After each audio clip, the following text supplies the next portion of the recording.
Okay, so I'm not saying that this is a bad movie, but rom-coms from the 2000s had pretty low standards.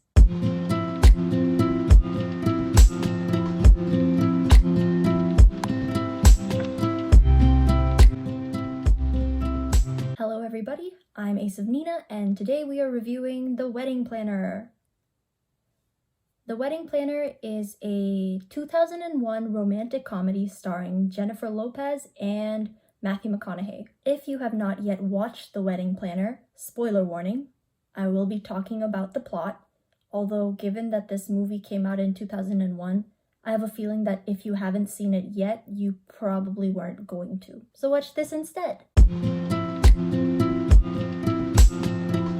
movie starts with a baby Mary Fiore playing wedding with a superhero action figure, G.I. Joe, dropping down from the sky. In itself, not weird, but I am curious about the veil. Did her parents realize that she loved weddings and purchase the veil for her to play with? Did she steal it from a wedding? Was she a bridesmaid or flower girl at a wedding? I would say that she was a flower girl, but given that this is the rom-com genre, that event would have absolutely been her superhero origin story as a wedding planner, and they would have mentioned it multiple times throughout the movie. We then flash forward to the future where a adult Mary Fiore has already achieved her dream of being a boss wedding planner, and she is rocking it. She has everything on lock. She has an emergency kit on her waist. She's able to account for any possible emergency, any wedding panic that may arise. However, given that this is a rom-com from the 2000s, we soon find out that the one thing that she can't account for in wedding planning is love. She's also an expert Scrabble player, which is kind of a weird way to signal that somebody is smart, but I like that they didn't use chess, because in most movies, if you're signaling that somebody is smart, they've either got glasses on or they're really good at chess. So I like that they used something else instead. And I also like that they gave it a backstory. They explain later that Scrabble is how her parents learned English, and so it sort of ties it together very nicely as a reason for why she still plays Scrabble. She does seem to have some slightly OCD tendencies though. We see when she comes back from the wedding that she is the type of person who presses her shirts back into shape before putting them away. It is very likely a signifier that she is in control of all aspects of her life, and it is sort of foreshadowing that there's about to be something that wrecks that control over her life.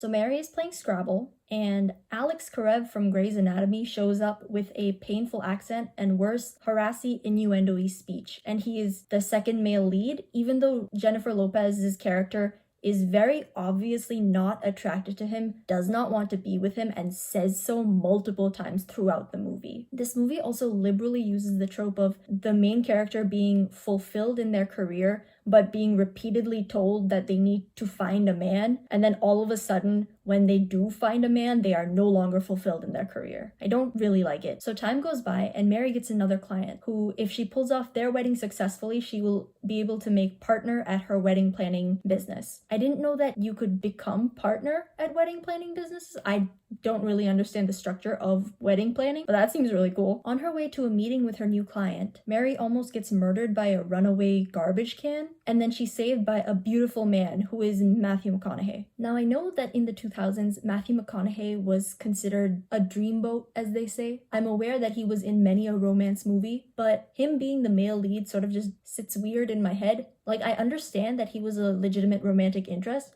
but I really expect him to be talking in a southern accent and doing this sort of thing, and when he's not doing that, it's confusing. So Mary ends up getting voluntold into a date with her hot doctor rescuer, Steve, played by Matthew McConaughey, and they share a moment while dancing. However, Mary soon finds out that he's her client's fiance. Boo! So he's a cheater, and I don't like him anymore. I don't understand why this plot needs to continue at all. Like, let's be real. Emotional cheating is just as bad as physical cheating. The second that I saw that he had a fiance, I wanted this part of the movie to end. I wanted the movie to end. I don't understand why this is how they chose to add conflict. I especially don't like this because Mary and her client become friends throughout the movie, and so she's very much lying by omission to her friend by not telling her that her fiance has been unfaithful to her. It's not a very good look. especially when you consider that later in the movie, Mary actually convinces Fran to go through with the wedding when she's having second thoughts about it.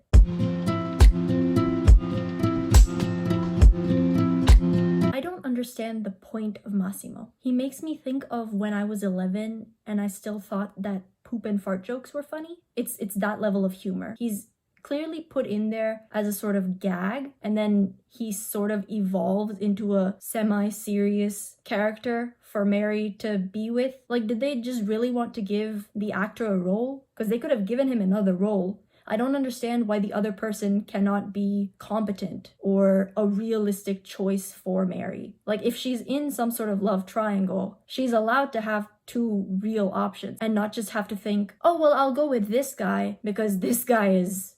It really feels like the only reason Massimo exists is so that Mary can compare him to Steve Eddie and find him lacking. Steve isn't great. He's emotionally cheating on his fiance. Maybe he might do that with me, but at least he's not Massimo. It makes it seem like the choices are either Eddie or Massimo when she's literally got the entire world out there. I also actually really like Francine, and I feel bad for her throughout the entire movie. I mean, yeah, she's rich and she wants Eddie to work somewhere where he's not, but it's more of an issue of miscommunication between them than anything else. She's not doing anything wrong. And she seems really, really cool. Anybody who can set up an underground gambling ring at Berkeley has my respect.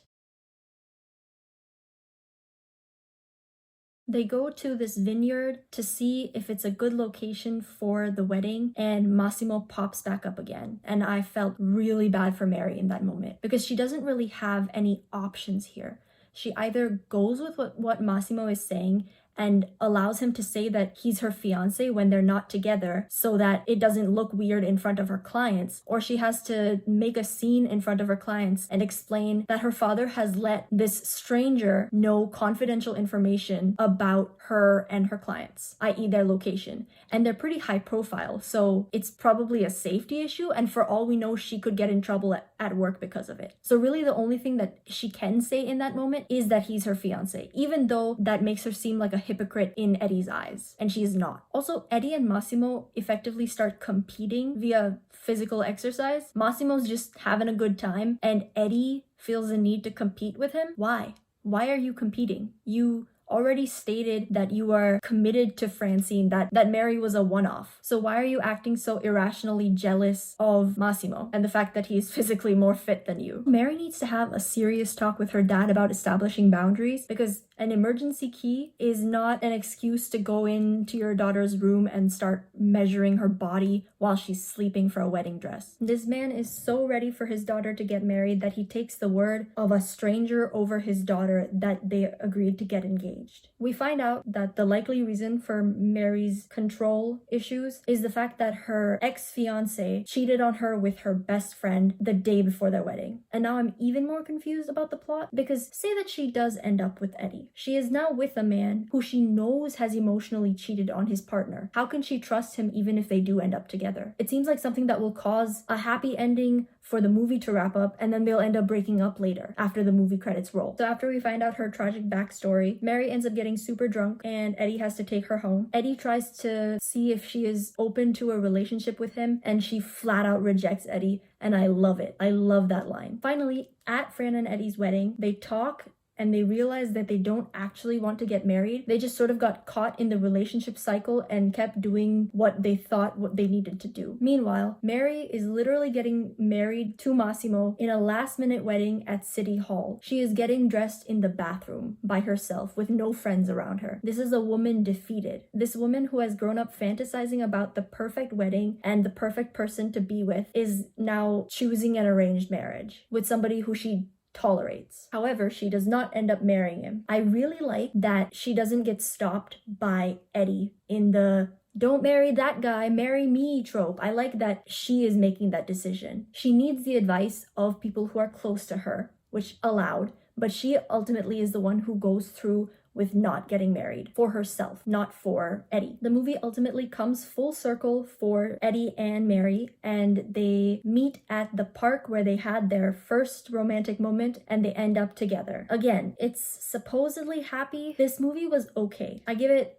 a 2.5 out of 5 stars, because while it's a happy ending in the interim, after credits roll, Mary, who has control issues and has already been betrayed by somebody she loved before, is not going to trust somebody with her heart who has emotionally cheated on past partners. Ultimately, they won't stay together. That is the end of this video. If you like this video, please like, leave a comment, subscribe if you want to watch more. I make new videos every week. Bye!